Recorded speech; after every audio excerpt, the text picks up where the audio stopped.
What if history's most mysterious legend isn't fiction? Where was Atlantis located? Was it a real civilization that vanished overnight, or simply a philosophical parable? The story of Atlantis begins not with archaeological excavations, nor with ancient myths passed down from mouth to mouth. Its roots lie in a text written at a specific time by a specific person, the Athenian philosopher Plato. Before him, the name Atlantis doesn't appear in any surviving sources, whether Sumerian cuneiform tablets, Egyptian inscriptions, or Greek tales. Everything known about it today comes from two Platonic dialogues, Timaeus and Critias. To understand how this story was born, we need to turn to Plato's own life, his goals, and the world in which he grew up and was shaped. Plato was born in the 5th century BCE in Athens, a city experiencing difficult times.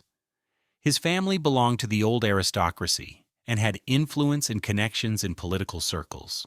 Among his relatives were the Critias, members of the oligarchic regime of the 30 tyrants, who came to power in Athens after defeat in the Peloponnesian War. The Peloponnesian War was catastrophic for Athens. Defeat meant loss of political power, economic decline, internal strife, epidemics, and moral crisis. All of this happened before young Plato's eyes. He witnessed the collapse of the old order, as one form of government replaced another, democratic, oligarchic, then democratic again. And each time, instead of justice and order, society plunged into new conflicts. In his youth, Plato became a student of Socrates, a man who had a decisive influence on him. Socrates didn't write treatises or seek to create systems, but his method of dialogue, his pursuit of truth through constant questioning, left a deep mark. Plato observed how his teacher questioned the foundations of Athenian democracy, accused his fellow citizens of moral blindness, and called for self-knowledge. It all ended tragically. Socrates was tried, found guilty of corrupting the youth and impiety, and executed. The execution of Socrates was a shock to Plato. He lost faith in Athenian democracy and concluded that a just society cannot be built if its citizens lack philosophical knowledge, if people are ruled not by reason, but by passions and greed. This very thought became the foundation of all his works. In the early 4th century BCE, Plato founded the Academy, the first philosophical school in history, where mathematics, astronomy, music, logic, ethics, and politics were studied. There he wrote his major works, including The Republic, an attempt to describe the ideal society. It was within this same search that two dialogues were born, Timaeus and Critias, in which the story of Atlantis first appears. The Timaeus dialogue was written around 360 BCE. At first glance, it's devoted to the structure of the world, the origin of the universe, the nature of the soul, the movement of stars, and the harmony of the cosmos. But at the very beginning, almost as a preface to these reflections, comes a mysterious story about an ancient conflict between Athens and Atlantis, a powerful state that existed beyond the Pillars of Heracles, that is, beyond the Mediterranean Sea. Plato tells this story not in his own name. He refers to a specific chain of transmission. The story was allegedly heard by his great-grandfather Critias the Younger from Critias the Elder, who in turn heard it in childhood from Solon himself, the great Athenian lawgiver who lived 2 centuries earlier. And Solon heard it from Egyptian priests in the city of Sais during his travels. Plato presents a dialogue in which an Egyptian priest, addressing Solon, utters what became a famous phrase, "O Solon, Solon, you Greeks are always children." The priest reproached Solon that the Greeks didn't preserve the memory of ancient history, as they were repeatedly destroyed by wars and catastrophes, while the Egyptians preserved written chronicles for millennia. According to the priest, these chronicles contained mention of an event that occurred 9,000 years before Solon's time. At that time, there existed a huge empire called Atlantis, possessing enormous military and economic might. Atlantis tried to subjugate the entire world of that time, including Athens, but the Athenians, despite modest resources, managed to repel the attack and preserve their freedom. Shortly after, Atlantis perished. According to the priest, in one day and one night it was swallowed by earthquakes and floods and disappeared into the ocean depths. It's important to emphasize that Plato presents this story not as myth, but as supposedly reliable historical tradition passed from generation to generation. It remains unclear, however, how much he himself believed in the authenticity of this story, or used it as a philosophical allegory. The context of the Timaeus dialogue suggests that Plato was interested not so much in history as in using the story of Atlantis as an introduction to his reflections on the harmony of the universe and the structure of the ideal state. But at the same time, he does everything to make the story seem credible, naming the characters, describing the setting, and providing the circumstances under which Solon learned this story. After Timaeus, Plato began work on the Critias dialogue, which was to describe Atlantis in detail, its political structure, architecture, customs, and way of life.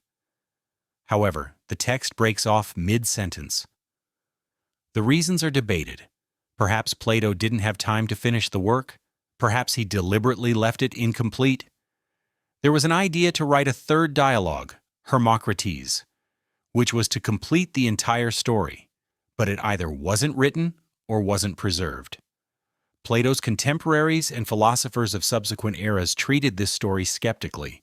Aristotle directly stated that Plato invented Atlantis to vividly demonstrate his views on moral decay, pride, and the consequences of abandoning virtue. However, over time, the line between philosophical parable and the search for a lost civilization began to gradually blur. The main thing to understand is that Atlantis has no roots in folk myths, oral traditions, or ancient chronicles. Its story appears at a specific historical moment in a specific text, created by a specific person. It's part of Plato's philosophical reflections on how fragile states and civilizations are if they're based not on reason and virtue, but on greed, pride, and lust for power. When Plato moves to describing Atlantis in the Critias dialogue, he begins not with reflections on morality or politics, but with a detailed account of its geography, structure, resources, and external appearance. According to him, Atlantis was located beyond the Pillars of Heracles. This is what the ancient Greeks called the strait we know today as Gibraltar, separating the Mediterranean Sea and the Atlantic Ocean. The island was enormous in size, larger than Libya and Asia Minor combined, and occupied space in the middle of a vast ocean that the Greeks called the Outer Sea. The natural conditions of this land were striking in their abundance. Atlantis possessed fertile plains, wide valleys, and high mountains covered with dense forests that supplied residents with timber for building ships and houses.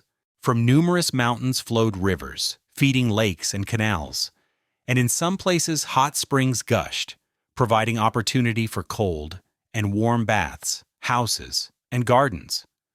The island abounded with all kinds of animals, including herds of cattle, goats, sheep, and, as Plato especially emphasizes, elephants, for which there was abundant food and space. The soil of Atlantis yielded abundant harvests of all imaginable grains, fruits, and vegetables. In the gardens grew fruit trees, among which special place was occupied by vineyards, olive groves, and groves with fruits unusual for the Greeks. In addition to ordinary agricultural crops, the land yielded rare and valuable plants used in medicine, crafts, and perfumery. At the center of Atlantis stood a magnificent city, built around a hill that, according to legend, was once the place where the god Poseidon met and fell in love with a mortal woman named Cleito. To protect her, Poseidon surrounded the hill with 3 rings of water and 2 rings of land, creating alternating belts connected by bridges. These rings had strictly defined dimensions. The inner canal was 3 stadia wide, then a belt of land of the same width, then a new canal 2 stadia wide, again land, and finally the widest outer canal 3 stadia wide, connected to the sea by a dug trench. The city's infrastructure was remarkably well thought out. All canals were connected to each other and to the sea, allowing ships to enter the port and unload right at the city walls. Along the canal banks were docks, shipbuilding yards, and weapons warehouses. Bridges rose over the canals, and the entrance to the central city was guarded by gates and towers. The city walls were built of 3 types of stone: white, black, and red. They were quarried on the island itself. These walls were covered with metal cladding. The inner was lined with orichalcum, the middle with tin, and the outer with copper, giving the city an incredibly beautiful and bright appearance, especially in sunlight. In the center of the city towered a huge temple to Poseidon and Plato, completely covered outside with silver and inside with orichalcum. Inside the temple stood a giant statue of Poseidon, sitting on a chariot drawn by 6 winged horses. Around the god stood statues of his children, 10 sons born to Plato, each of whom later became ruler of one of Atlantis's 10 regions. Next to the temple was the royal palace, a true collection of halls, rooms, gardens, and terraces. Its floors were laid with mosaics of ivory, precious stones, and gold. The walls were faced with orichalcum and covered with copper sheets, and the roofs decorated with tin inlays. The inner gardens were filled with exotic plants, ponds with fresh and salt water, fountains, and walking paths. The economy of Atlantis was based on remarkably developed agriculture, mining, craft production, and international trade. The central plain surrounding the city was a huge rectangle. This plain was divided into sections, crossed by a system of parallel canals 100 feet, approximately 30 meters wide, located at equal distances of 300 feet, approximately 90 meters, from each other, with transverse canals connecting them, providing drainage, irrigation, and transportation. Each region had its military and economic specialization. Plato describes in detail how food supplies were organized, taxes collected, and the army mobilized. For example, he precisely indicates how many chariots, infantrymen, archers, and ships each region had to provide in case of war. There was a strict system of accounting and management based on ancient laws given by the first ruler Atlas and his brothers. The political structure of Atlantis was an alliance of 10 kingdoms, each ruled by a descendant of Poseidon. Supreme power belonged to the eldest of the kings, the ruler of the central city, but the others retained significant autonomy. All important decisions were made at a general council that periodically assembled in Poseidon's temple. Before the council began, the kings swore oaths of loyalty to the gods and to each other, performing a sacred ritual. They caught a bull without weapons, sacrificed it, washed their hands in its blood, and then, standing before the altar, swore to observe the laws, protect justice, and maintain order. For a long time, Atlantis prospered. Its inhabitants strictly observed the laws, honored the gods, maintained morality, and cared for their society's well-being. Luxury didn't blind them, wealth didn't corrupt their souls, and power didn't turn into tyranny. Atlantis was a state in which the divine principle in people still retained its strength, and because of this, society remained harmonious and stable. But over generations, the divine nature in the souls of the Atlanteans began to weaken. Increasingly, malice appeared in their actions, alongside justice and greed, pursuit of gain, pride, and avarice. The luxury of palaces grew, celebrations became more lavish, armies more aggressive, and rulers less inclined to observe sacred oaths and care for their subjects' welfare. It's from this moment, as Plato emphasizes, that Atlantis's gradual decline begins. The great power, once founded on harmony with the gods and nature, began to deviate from its ancestors' laws. Instead of seeking justice and maintaining order, the Atlanteans began striving to expand their power beyond the island, to subjugate neighboring lands, and to accumulate wealth at any cost. Here, Plato's description of Atlantis' structure ends. Subsequently, his narrative will be devoted to what this gradual moral decline led to, namely how Atlantis, striving to rule the entire world, encountered the resistance of free Athens and its own destruction. When Plato in his Critias dialogue approaches the story of Atlantis' fate, he begins with the moment when the great island, having acquired unprecedented might, ceased to be content with its own riches, order, and prosperity, and turned its gaze to the entire world of that time, seeking to extend its power over all lands on this side and beyond the pillars of Heracles. According to the Egyptian priests from whom, in Plato's words, this story originates, Atlantis, having subjugated numerous islands and large territories on the shores of the Mediterranean Sea, extended its power over Libya up to Egypt's borders and over Europe up to Tyrrhenia's borders. The peoples of these lands were obliged to pay tribute, provide troops, ships, cattle, metals, and everything required by Atlantis to maintain its power. The drive for further conquests was dictated not by concern for security or need for resources, but by internal decay, a moral crisis that began when the divine principle started weakening in the Atlantean souls. Their behavior was increasingly determined by greed, avarice, and the pursuit of unlimited power. It was at this moment that Atlantis' rulers decided to subjugate Athens, a city that, according to the priests, was then completely different from what it became in later times. These ancient Athens, as Plato tells it, were a society built not on luxury or military force, but on principles of virtue, justice, and strict observance of laws given by the goddess Athena. The city's inhabitants lived simply, worked, honored the gods, and cared less about accumulating wealth than maintaining harmony among themselves and with nature. Athens was an ideal polis, where not money and force ruled, but reason, law, and mutual respect.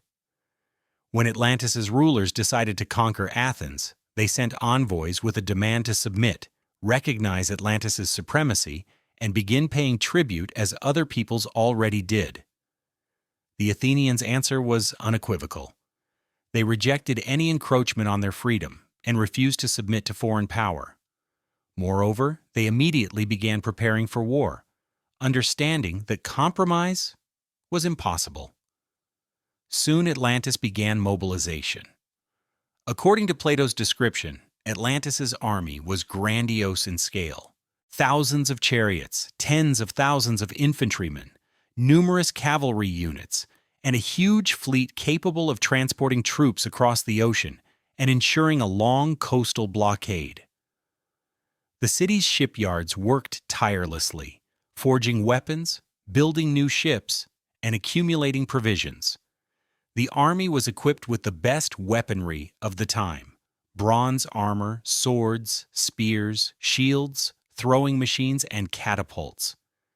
The Athenians, understanding they would face an enemy significantly superior in numbers and material resources, conducted general mobilization. Men of all ages capable of bearing arms joined the army ranks. The city prepared for defense, walls were fortified, additional fortifications were erected in case of siege, food supplies were accumulated, weapons were produced. But most importantly, the Athenians counted on the strength of unity, the courage of their citizens, and the help of the gods who favored them. The war's first stage was naval blockade. Atlantis sent a fleet to Attica's shores, whose task was to block sea routes, deprive Athens of trade and supplies, and then land troops to storm the city. The Athenians, foreseeing this, built fast and maneuverable ships, much lighter and more suitable for coastal battles than the Atlanteans' heavy warships. Naval battles were fierce and prolonged. The Athenians attacked enemy ships at night, set ambushes in bays, placed traps between rocks, and skillfully used knowledge of local waters. Despite numerical superiority, the Atlanteans failed to achieve success at sea. After several major defeats, they realized that taking Athens from the sea was impossible and began preparing for a land operation. The army landed on Attica's coast and began advancing toward the city walls, hoping to take Athens quickly. However, the Athenians used the terrain's strategic advantages. They fortified mountain passes, built checkpoints, mined approaches to key roads, and prepared defensive positions on hills and in gorges. Land battles lasted not days or weeks, but months. The Athenians conducted flexible defense, made sudden counterattacks, set ambushes, attacked supply trains, destroyed supplies, and disrupted communications. The Atlanteans, accustomed to quick victories and complete domination, found themselves drawn into a protracted war in which their numerical superiority gave less and less advantage. They lost soldiers in the mountains.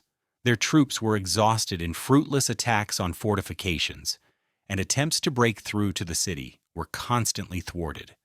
The campaign's culmination was a major battle in which the Athenians, using false retreats, lured the main Atlantean forces into a narrow valley where ambushes had been prepared in advance. From three sides, a hail of arrows, stones, and infantry attacks descended on the enemy. The surrounded Atlanteans tried to break through, but the terrain didn't allow them to deploy chariots or use heavy infantry. The battle ended in complete defeat for the Atlantean army. Simultaneously, the Athenians attacked the enemy fleet standing off the coast. While the main Atlantean forces were tied up in battle on land, light Athenian ships attacked enemy vessels, burning them at anchor and sinking heavy transports, depriving the enemy of evacuation capability. The remnants of the Atlantean army, having lost contact with the fleet and suffered enormous losses, fled. This victory was absolute. The Athenians not only defended their land, but proved that virtue, unity, courage, and fidelity to laws could surpass any numerical and material superiority. They didn't pursue the fugitives or make demands on the defeated. Athens didn't seek conquests.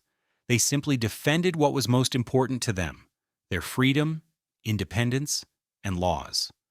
Thus ended the war between Athens and Atlantis, a great battle in which a civilization based on justice, virtue, and respect for the gods triumphed over a state where wealth, power, and thirst for dominion eclipsed moral principles. However, Atlantis' story didn't end there.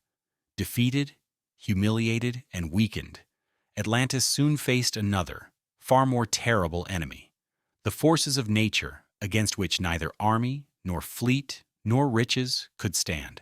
When Plato approaches the climax of his story in the Critias dialogue, he describes the moment when the gods, observing Atlantis, could no longer remain indifferent to how people who once lived by their covenants completely lost virtue and succumbed to greed, arrogance, and the pursuit of unlimited power.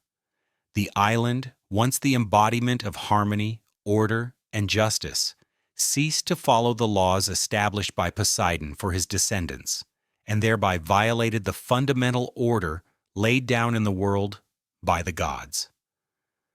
Zeus, Lord of Olympus, gathered all the immortals in his palace to discuss what punishment should befall Atlantis for its pride, for rejecting piety, betraying justice, and placing its own strength above the gods' will. Plato describes this moment in detail: how Zeus addresses the other gods, how he rises above them, looking down at the earth and begins to speak. But we never hear his speech. It's at this moment that the dialogue breaks off. However, the story's ending is obvious. Plato makes it clear that Atlantis disappeared shortly after these events. The catastrophe was sudden and devastating. In one day and one night, the island was swallowed by monstrous earthquakes and enormous waves. The earth split, the ground opened up, and torrents of water swept away cities, temples, palaces, and all fortifications, everything created by generations: canals, docks, gardens, Temples, markets, residential quarters vanished as if it had never existed. The island sank. Where temples of Poseidon recently towered, where kings' palaces stood and crowded ports bustled, now only empty sea space stretches. Plato specifies that shallows and shoals formed at Atlantis's location, which for a long time hindered navigation. Shipping through these waters became dangerous. Sunken ruins and sandbars made the sea impassable for ships. Atlantis's destruction, as the Egyptian priests emphasize in Plato's account, wasn't accidental, nor nature's whim, nor the result of a random natural disaster. It was a direct consequence of its inhabitants' moral decline. The gods didn't care how rich their temples were, how strong their armies, or how extensive their trade networks. The only thing that mattered was preserving order based on harmony between people and the cosmos, on respect for laws and gods, on virtue and justice. When this order was violated, when Atlantis's inhabitants rejected their ancestors' commandments and replaced them with the pursuit of power and wealth, retribution became inevitable. First, Atlantis lost the war to Athens, which, according to Plato, were then a model of justice and moral order. And shortly after, a blow from nature itself, governed by the gods' will, followed. But the catastrophe's very moment, despite its obvious significance, remains almost without description in Plato's dialogues. He reports only the result, the island's destruction, but doesn't describe the process itself, doesn't tell how walls crumbled, how palaces flooded, how people fled, how canals burst, how ships tore from anchors and went to the bottom along with cities. Why does the story end here? There's no answer. Perhaps Plato deliberately left the narrative unfinished so that everyone who heard it would think about the causes, consequences, and meaning of this destruction. Perhaps he wanted to emphasize that the issue isn't in the details of death, but in its inevitability as a consequence of losing virtue. Or perhaps the reason was more prosaic. The text simply wasn't completed, or its ending was lost. It's known that Plato planned a third part of the trilogy, a dialogue called Hermocrates, which was to complete the cycle begun in Timaeus and continued in Critias. We can only guess about this work's content, but most scholars lean toward the idea that it was intended either to describe the consequences of Atlantis's destruction or to provide a philosophical conclusion to the entire story, showing how the lessons of this catastrophe should be perceived by future generations. In any case, Atlantis's destruction, as Plato describes it, remains not just a story about one island's death. It's a story about how even the most powerful civilizations, possessing enormous wealth, strong armies, great cities, and incredible technological achievements, remain vulnerable if they lose the internal foundation of virtue, justice, and respect for divine order. Atlantis disappeared. It ceased to exist both physically and in the history of that time. But the memory of it didn't disappear completely.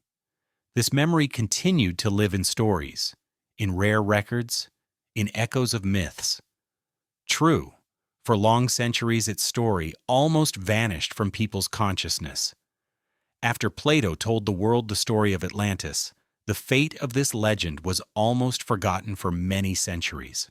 Already the next generations of ancient thinkers perceived it more as a philosophical parable than as a real story about the past.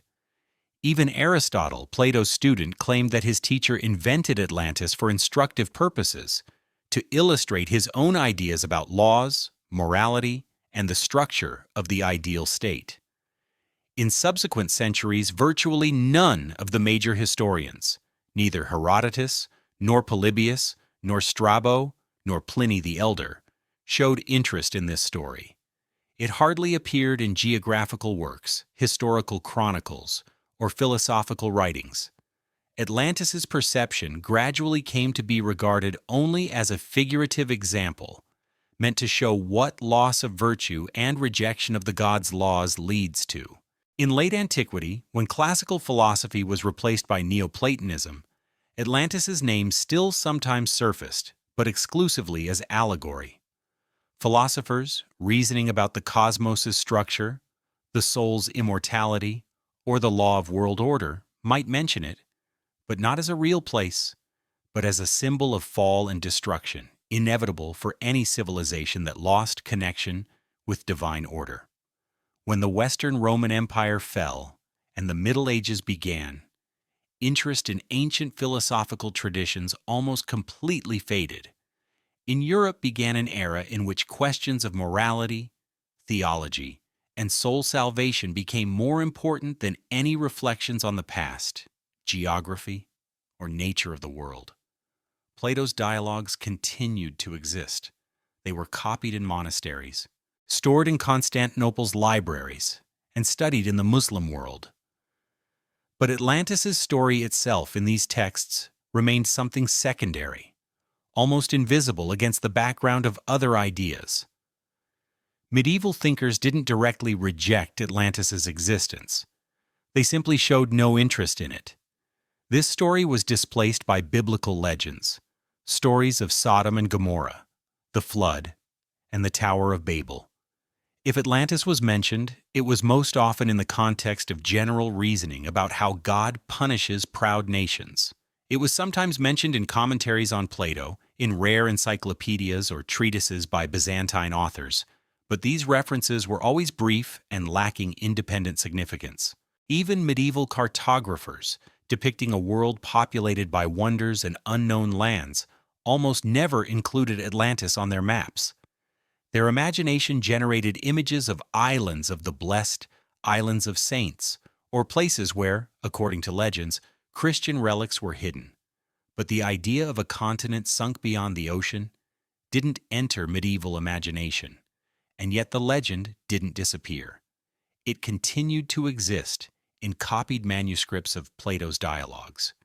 It was preserved in the works of Arab scholars, in Constantinople's library, in the works of a few Byzantine philosophers and theologians who maintained interest in antiquity's legacy.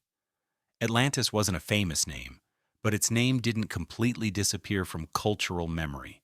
It was this silent presence that allowed it to survive the Middle Ages.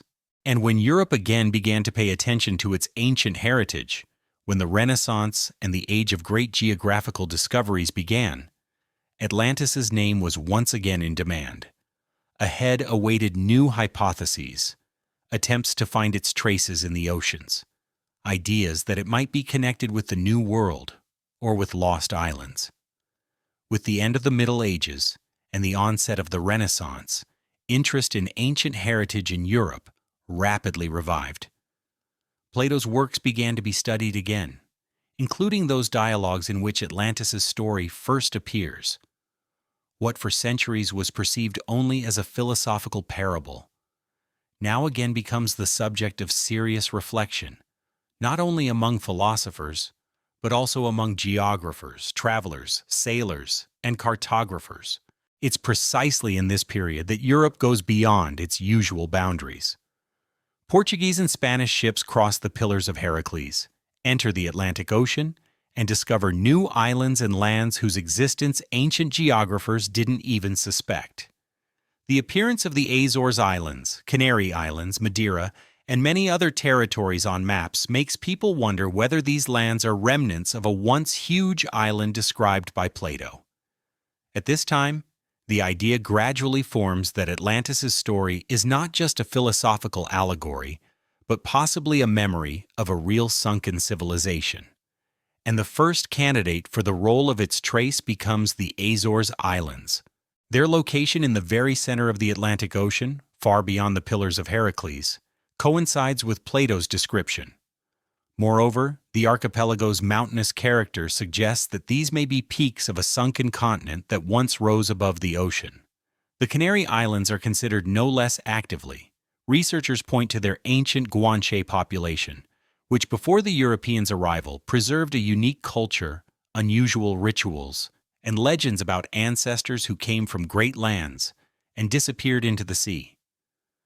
These legends begin to be linked with memories of Atlantis, suggesting that the Guanches may be the last descendants of those who survived the catastrophe. But the boldest hypothesis appears with the discovery of America. Soon after Christopher Columbus's voyage and the New World's discovery, voices sound claiming that Atlantis was America. A huge continent hidden beyond the ocean seems an ideal candidate for the role of a sunken world. This is indicated not only by the continent's size, but also by the amazing achievements of Indian civilizations, Maya, Aztecs, and Incas. Their cities, temples, roads, and astronomical knowledge amaze European imagination. And to many it seems that such a high level of development simply couldn't arise without connection to some ancient, highly developed civilization. These ideas are reflected in the works of philosophers, chroniclers, and geographers. On 16th century maps, one can often see the inscription Atlantis or Atlantis Island, placed in various locations of the Atlantic Ocean, from the Bermuda region to the Caribbean islands and Brazil's coast. Some cartographers assumed that Atlantis was a giant sunken continent. Others depicted it as a chain of islands remaining after the catastrophe. Simultaneously, the first attempts sound to explain Atlantis's disappearance from the point of view of natural processes, not mythology. Theories increasingly appear that the island could have gone underwater as a result of powerful earthquakes, volcanic eruptions, slow subsidence of the Earth's crust, or giant tsunamis.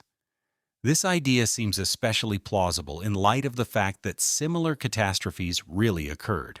For example, the eruption of Santorini volcano, which destroyed the Minoan civilization, becomes for many a kind of model for Atlantis's destruction. However, despite enormous interest, convincing evidence of Atlantis's existence was never found.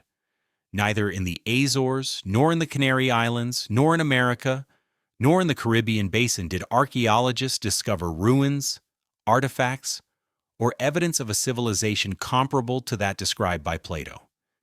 And yet the very possibility that beyond the horizon there's land that might turn out to be Atlantis continues to stir imagination.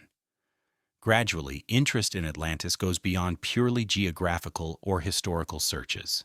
It begins to become part of literary utopias, philosophical reflections on civilization's fates, a source of inspiration for writers, travelers, and even mystics. The legend begins to acquire new meanings.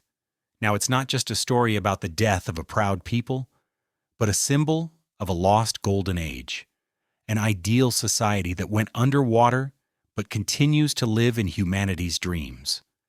And yet the real explosion of interest in Atlantis, its transformation into one of the most discussed and popular mysteries of its time, will happen only in the 19th century with the appearance of people who will rethink it not only as a philosophical myth, but also as a real material civilization whose existence can allegedly be proven. By the beginning of the 19th century, the Atlantis legend ceased to be simply an episode from Plato's works and turned into an independent cultural phenomenon, arousing interest far beyond academic discussions. It became the subject of discussion among writers, travelers, seekers of ancient knowledge, supporters of esotericism, and later among the first researchers who tried to rely on science's achievements. This was facilitated by several factors. First, the 19th century is the era of archaeological discoveries, when Europe begins to realize that behind many ancient legends and myths lie real events. It was then that Pompeii was discovered and excavated. Excavations of Nineveh and Memphis began. Each such success seems to confirm the idea that myth is not always fiction, but sometimes distorted memory of real civilizations.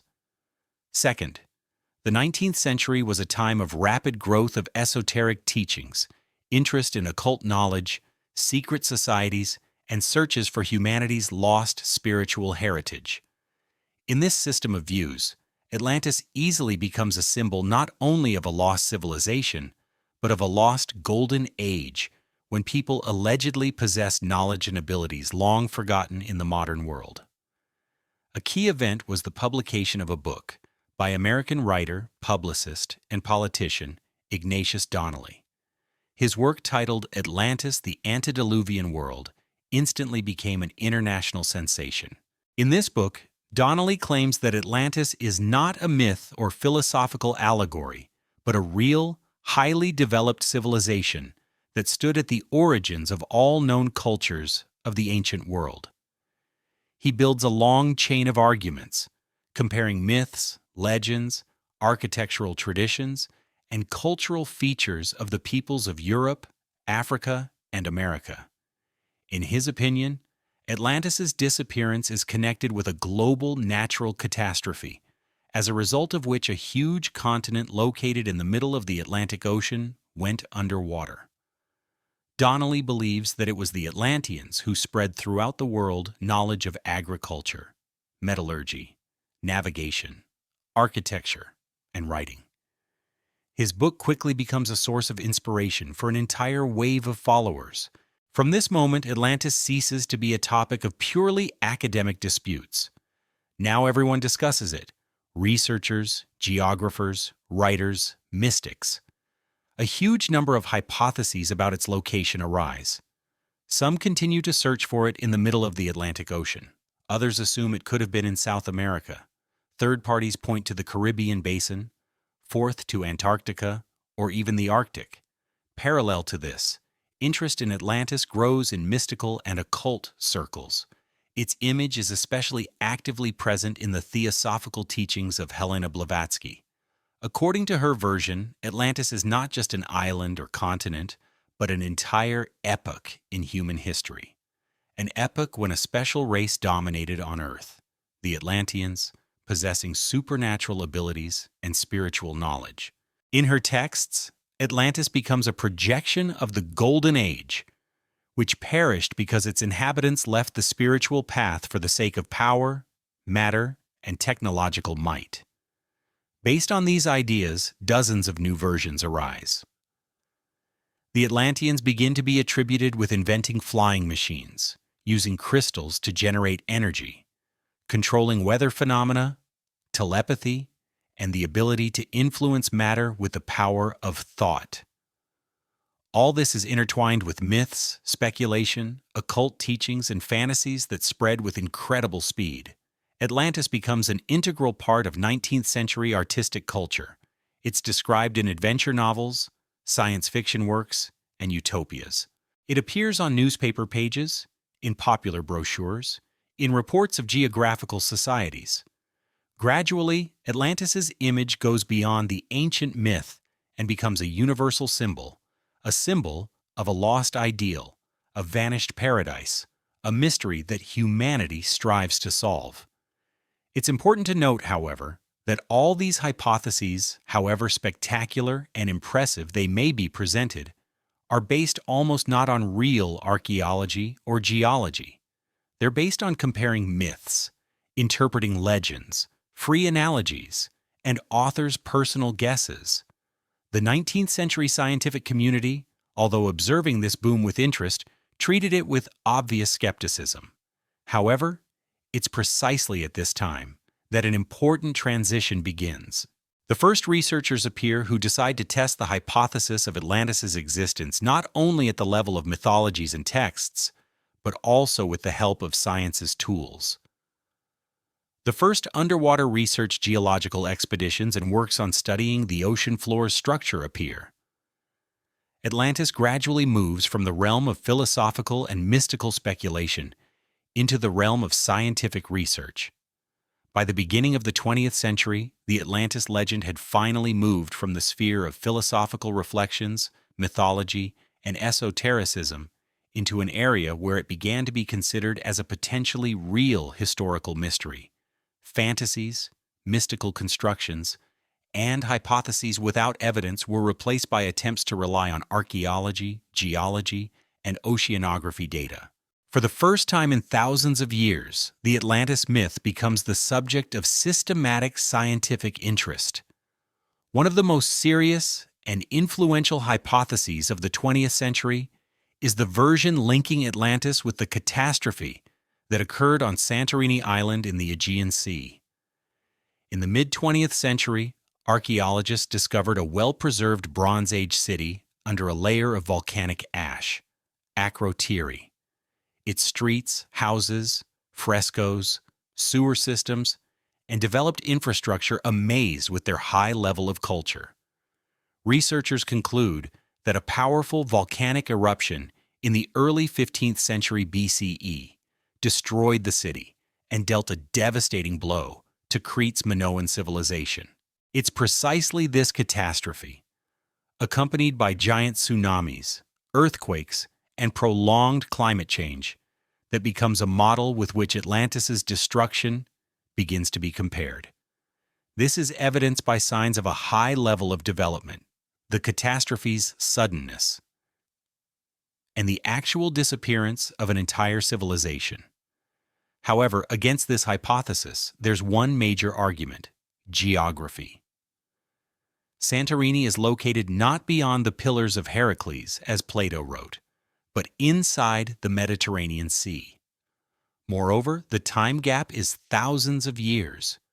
Plato claims that Atlantis perished 9,000 years before Solon, that is in the 10th millennium BCE, long before Santorini's eruption. Another wave of interest was connected with the discovery in 1968 off the coast of Bimini, a small island in the Bahamas, of a strange underwater rock formation that received the name Bimini Road. Smooth, regular-shaped blocks, laid in a long row at first glance, resemble ruins of a wall or paved road. Photographs quickly circled the world, and claims that these are Atlantis's remains appear in newspapers and magazines literally within days of discovery.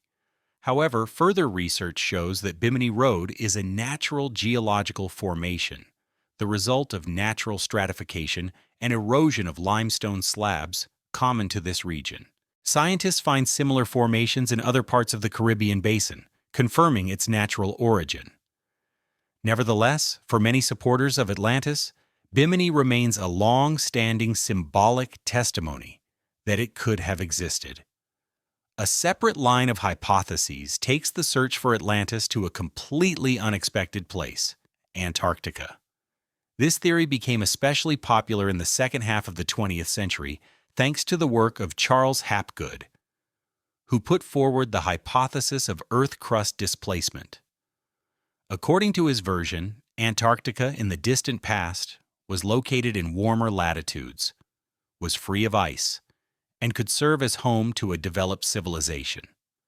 Earth crust shift led to the continent ending up at the pole, freezing, and becoming inaccessible for life. These ideas have many supporters among lovers of mysteries and alternative history, but they don't withstand criticism from the scientific community. Modern data on Antarctica's geological past show that the continent has been covered with ice for at least several million years and couldn't have been a place of habitation for a civilization similar to Atlantis's description.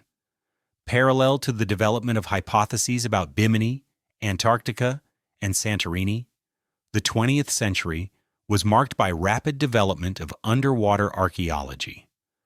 With the invention of scuba gear, bathyscaphs, and development of sonar mapping techniques of the ocean floor, scientists gained the ability to study underwater ridges, plateaus, and shelves with unprecedented accuracy. As they were studied, it becomes clear that in the Atlantic Ocean, there's no hidden continent. All relief structures of the ocean floor, the Mid-Atlantic Ridge, Albis, the Azores Plateau, and underwater canyons, have tectonic origin and aren't remnants of sunken continents. At this stage, the scientific community comes to the conclusion that the hypothesis of Atlantis's existence as a material island in the Atlantic Ocean has no serious foundation. Geology and plate tectonics leave no room for the idea of a suddenly sunken continent. Such processes develop over millions of years. They don't happen in one day and one night, as Plato describes. However, despite official science's skepticism, the search for Atlantis doesn't stop. They shift to other regions, to the shelves off the coast of Morocco and Spain, to Caribbean basin islands, to the Black Sea, where cases of catastrophic water level rises in antiquity are also recorded. Assumptions are made that Plato could have deliberately distorted description parameters, exaggerated figures, changed chronology, or moved geographical landmarks to create a philosophical parable about civilization's moral decline, not to convey literal history. It becomes increasingly obvious that Atlantis is not only a search for a geographical object, but also a search for a universal symbol. The legend lives because it answers eternal human fear of civilization's death, of destruction that occurs when society loses balance, when it loses moral landmarks, when it forgets about harmony with nature and laws of justice. By the end of the 20th century, Atlantis had finally become an integral part not only of archaeological debates, but also of mass culture. It appears in books, films, documentaries, becomes the subject of journalistic investigations and topic of discussions in university auditoriums and popular forums. The Atlantis legend has survived millennia and continues to exist in the 21st century in scientific hypotheses, cultural myths, films, books, and endless discussions. Although academic science considers it more as a philosophical metaphor than as historical fact, interest in Atlantis remains alive and active. Modern scientific data are unambiguous. Oceanographic studies of seafloor maps and plate tectonics models show that sunken continents in the Atlantic Ocean are absent. At the same time, some historians and archaeologists continue to search for a grain of truth in Plato's account. Among the most serious versions remains the hypothesis that the Atlantis myth is a reflection of real catastrophes that occurred in prehistoric times. However, real interest in Atlantis has long gone beyond science.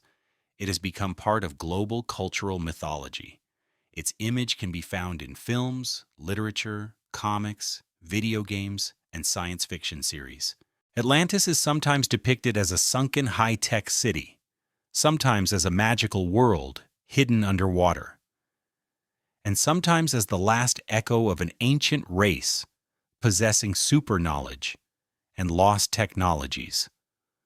From science fiction novels by Jules Verne and H.G. Wells to modern blockbusters and animated films, Atlantis remains a symbol of a lost golden age, a dream of a great past, of forgotten knowledge and harmony that humanity once possessed but lost. Today, Atlantis is simultaneously myth, metaphor, and cultural phenomenon. For science, it remains an unsolved mystery, a hypothesis whose discussion continues despite all geological refutations. For mass culture, an inexhaustible source of inspiration, a symbol of a lost ideal, and for human consciousness, a reminder that power, technology, and wealth won't save society if it loses connection with moral principles, harmony, and laws of nature. The Atlantis myth lives, perhaps precisely because it was never simply a story about land that disappeared into the ocean. It was always a story about ourselves, about how civilizations are built, prosper, and make mistakes, and that there's always a chance to learn from them.